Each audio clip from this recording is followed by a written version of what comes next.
Summer of the fifth sun. Itzal had come to the village of Tepeztlan not to heal, but to hide.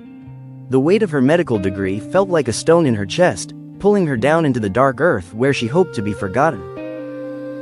On the third day, a man named Don Aurelio found her sitting by the stream, staring at the water as if it were a ledger of her failures. He spoke of the fifth sun, the era of movement, the age in which the world must find its heart or be lost to the shadows. He told her that her shadow was too long for one so young, trailing behind her like a heavy cloak of lead. Itzal was drafted into the preparations by Citlali, a woman whose laughter sounded like rain on dry clay.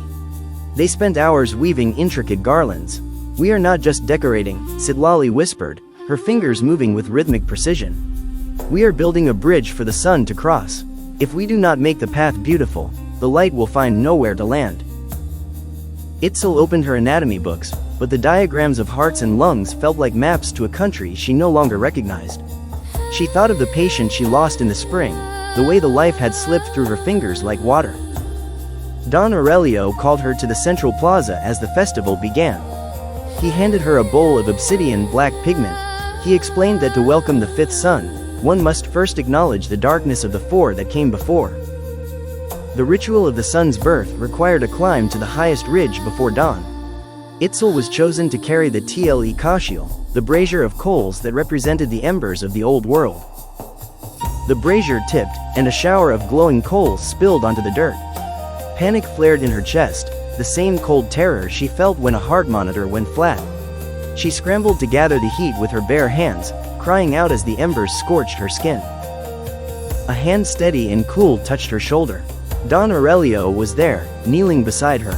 "The sun does not rise because we are perfect," he whispered. "It rises because we refuse to stay in the dark. Your hands are burned, but they are still hands that can hold the light."